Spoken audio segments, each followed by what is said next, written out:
أعوذ بالله من الشيطان الرجيم بسم الله الرحمن الرحيم பாலர் பருவத்திலே பிஞ்சு உள்ளங்களிலே சிறார்களாக அவர்கள் குர்ஆன் மதரசாக்களை அவர்கள் படிக்கின்ற பருவத்திலே சொல்லிக் கொடுக்கின்ற உண்மைகள், சொல்லிக் கொடுக்கின்ற கடமைகள் இன்றைக்கு அது முற்றிலுமாக மாய்ந்து போய் மறைந்து போய் இருக்கிறது. ஈமானுடைய கடமைகள் என்ன என்று கேட்டால் சொல்ல தெரியாத இளைஞர்கள் தான் இன்றைக்கு நிறைய அமைப்புகளிலே இருந்து கொண்டு நாங்களும் இந்த நாட்டை பிடிக்க வேண்டும் என்று துடியாக துடித்துக் கொண்டிருக்கிறார்கள். கொள்கையை தெரியாமல், உண்மையான இஸ்லாமிய கொள்கை என்னவென்பதை புரியாமல், அந்த இஸ்லாமிய கொள்கையின் அடிப்படையாக இருக்கின்ற இந்த கலிமாவுடைய பொருள் கூட தெரியாமல் ஏராளமான இளைஞர்கள் திசை மாறி சென்று போலி கொள்கைகளை எல்லாம் தங்களுடைய கொள்கைகளாக ஏற்று இன்றைக்கு ஆட்சி அதிகாரத்தை நாம் தக்க வைத்துக் கொள்ள வேண்டும், அந்த அதிகாரத்தின் மூலமாகத்தான் நான் நிம்மதியாக வாழ முடியும் என்கின்ற ஒரு தவறான போங்கிலே சென்று கொண்டிருக்கக்கூடிய ஒரு காலம். இந்த காலத்திலே ஈமானுடைய கடமைகள் என்று அன்று சிறார்களுக்கு சொல்லிக் கொடுக்கப்பட்ட பாடங்கள் இந்த நம்மிலே பலர் மறந்திருக்கின்றோம், தெரியாமல் இருக்கின்றோம். ஆமந்து பில்லாஹி வ மலாயிகத்திஹி வ குதுபிஹி வ ருசுலிஹி வல் யௌமில் ஆகிர் வல் கத்ரி கைரிஹி வ ஷர்ரிஹி மினல்லாஹி தஆலா என்ற இந்த முழக்கம், இந்த ஈமானிய முழக்கம் எத்தனை இளைஞர்கள் இதை படித்து வைத்திருக்கின்றார்கள், எத்தனை இளைஞர்கள் இந்த ஈமானுடைய கடமைகளை தெரிந்து வைத்திருக்கின்றார்கள். ஈமானுடைய இதுதான் கொள்கை, இதுதான் நம்பிக்கை.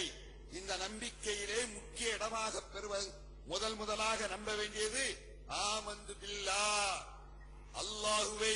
அல்லாஹுவை கொண்டு நான் ஈமான் கொள்கிறேன். அஷ்ஹது அன் லா இலாஹ இல்லல்லாஹ் வஹ்தஹு லா ஷரீக லஹு வ அஷ்ஹது அன்ன முஹம்மதன் அப்துஹு வ ரசூலுஹு என்கின்ற இந்த கலிமாவை தான் இஸ்லாத்திலே பிரவேசிக்கின்ற பொழுது, இஸ்லாத்தை தெரிய முற்படுகின்ற பொழுது முதலாக எடுக்கின்ற ஒரு சபதம், ஒரு கொள்கை முழக்கம், அதுதான் அஷ்ஹது அன் லா இலாஹ இல்லல்லாஹ், வணக்கத்துக்குரியவன் அந்த ஏக நாயனாகிய அல்லாஹ் ஒருவனை தவிர வேறு யாருமே இல்லை, அவன் ஏகன், தனித்தவன், அவனுக்கு இணைதுணை இல்லை என்கின்ற இந்த முழக்கத்தை தான் ஒவ்வொரு ஈமான்தாரியும், ஒவ்வொரு முஸ்லிமும் இஸ்லாத்தை சுய உணர்வோடு அவன் புரிவதற்கு முன்வருகின்ற பொழுது தெரிய வேண்டிய விஷயம். யாரை பற்றி? அல்லாஹுவை பற்றி தெரிய வேண்டும். அந்த படைத்தவனை, அந்த ரப்பை பற்றி தெரியாமல் வேறு எதை தெரிந்தும் பயனில்லை, பிரயோஜனமில்லை. முதல்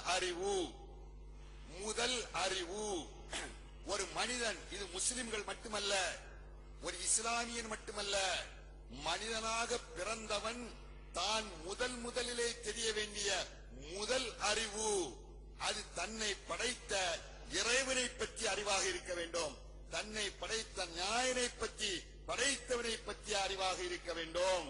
அதுதான் முதல் அறிவு.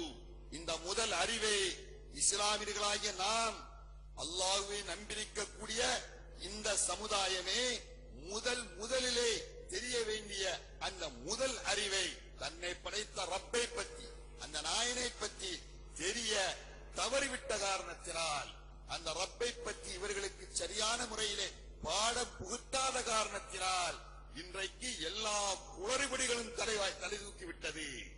முதல் கோணல் முற்றும் கோணல், அந்த முதல் அறிவிலேயே கோணல் ஏற்பட்டுவிட்ட காரணத்தினால் முதல் அறிவாக இருக்க வேண்டிய அந்த ரப்பை பற்றி, எந்த எஜமானனை பற்றி, அந்த படைத்த அல்லாஹுவை பற்றி இந்த சமூகம் சரியான முறையிலே தெரியாத காரணத்தினால் எதையெல்லாமோ கல்வி என்றும் மார்க்கம் என்றும் அறிய முற்படுகின்றார்கள். ஆனால் அறிய வேண்டிய விஷயத்திலே, தெரிய வேண்டிய விஷயத்திலே ஓட்டை விட்டு விடுகின்றார்கள். அதன் காரணத்தினால் தான் அந்த முதல் அறிவாக அந்த அல்லாஹுவை பற்றி என்ன சொல்லப்பட்டாலும் அதை கண்ணை மூடிக்கொண்டு அப்படியே ஜீரணிக்கக்கூடிய, அப்படியே சீகரித்து விடக்கூடிய ஒரு நிலைக்கு இன்றைக்கு சமுதாயம் இருந்து கொண்டிருக்கிறது.